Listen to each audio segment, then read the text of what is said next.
Bonjour, je suis Françoise, art thérapeute depuis pratiquement 20 ans. Et dans cette vidéo, nous allons parler d'art-thérapie, de ce que c'est l'art-thérapie et de comment se déroule une séance. L'art-thérapie, c'est quoi? C'est un processus créatif utilisé comme moyen d'expression, de libération, de transformation, de guérison.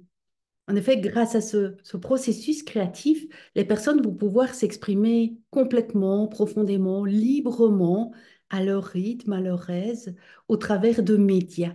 Alors, ça veut dire quoi, ça, médias? Les médias en art-thérapie, ce sont, entre guillemets, nos outils. Ça peut être le dessin, crayon noir ou crayon de couleur. Ça peut être l'utilisation de la peinture.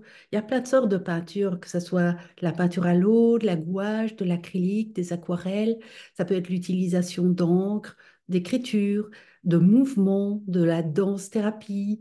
Ça peut être la création de sculptures en terre, en papier, avec d'autres matériaux, la création de masques, de mandalas, la création avec des éléments de la nature.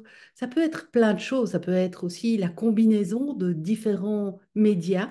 On parle alors de mix médias, mais des médias qui sont mixés, mélangés, assemblés. Voilà, tout est juste.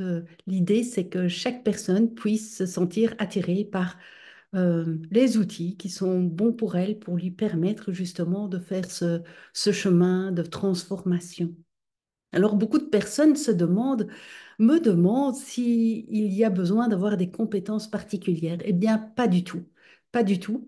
Et cet outil, il est merveilleux et il est bon pour tout le monde, que ce soit les enfants, les ados, les adultes, les personnes en situation de handicap, des personnes âgées. J'ai accompagné et j'accompagne tous les publics grâce à cet outil merveilleux. Alors, comment se déroule une séance? Eh bien, une séance commence par un temps d'accueil, bien sûr, où nous allons discuter de l'intervalle, de ce qui s'est passé pendant l'intervalle de deux séances.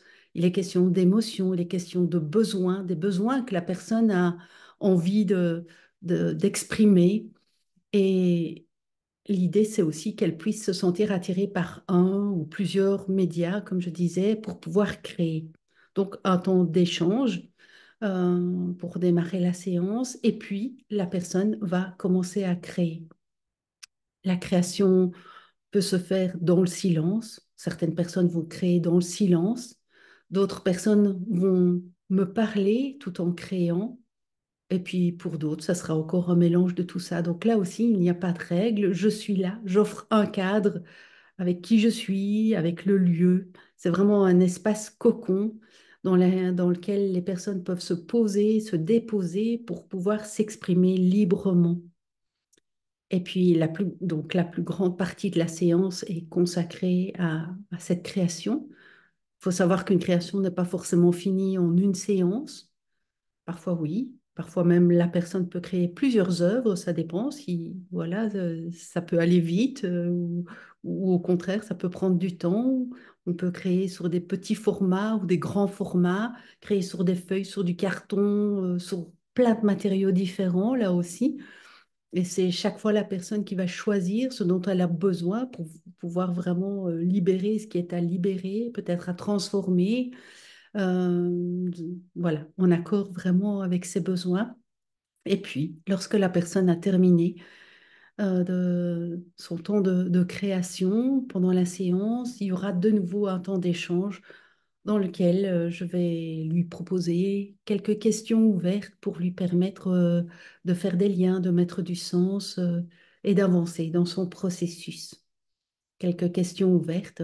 Comme je dis souvent, je ne suis pas une inspectrice de police. Je ne vous êtes pas matraqué de 36 000 questions. L'idée, c'est quelques questions pour voilà, vous aider à mettre du sens, à faire des liens et à avancer. Parce que l'idée, c'est vraiment de vous aider à avancer avec plus de facilité, plus de fluidité, plus de sérénité. Alors pour beaucoup de personnes, ce n'est pas forcément évident au départ de commencer à créer. C'est pourquoi je vais leur proposer alors un temps de sophrologie pour pouvoir revenir à elles, pour pouvoir s'ancrer, être là dans l'instant présent et couper, j'ai envie de dire, ce flux de pensée qui pourraient les assaillir en leur disant, mais entre guillemets, tu n'es pas une artiste ou tu n'es pas un artiste, est-ce que tu es bien légitime d'utiliser l'art? Voilà, enfin, il y a parfois plein de questions qui tournent dans la tête des personnes et c'est pourquoi je leur propose un temps de sophro, en tout cas si elles le souhaitent. Systématiquement ou pas. Voilà. L'idée, c'est une séance, que la séance soit du sur-mesure, de la haute couture, j'ai envie de dire, qui répond aux besoins de la personne. Et d'ailleurs, si vous aussi, vous avez envie de découvrir cette séance de sophrologie et un jeu de cartes que j'ai créé pour vous permettre d'installer un rituel bien-être, n'hésitez pas, je vais mettre le lien en dessous de cette vidéo. Vous pourrez télécharger ça et en profiter aussi. Et donc, ça peut être utile de préparer le matériel dont vous avez envie, si vous avez envie de faire un peu d'art-thérapie chez vous, en sachant évidemment que ça va être différent que si vous êtes accompagné, puisque l'idée de l'art-thérapeute, c'est ça, c'est de vous proposer ce cadre sécurisant, ce cocon dans lequel vous allez pouvoir vous déposer. Et puis, ces questions qui vont vous aider aussi à grandir, à réfléchir et quelque part à transformer ce qu'il y a à transformer et à vous déployer. Alors n'hésitez pas à télécharger ces outils, ces deux outils, au travers du lien qui se trouve sous la vidéo. Et puis si vous avez des questions, n'hésitez pas à me contacter.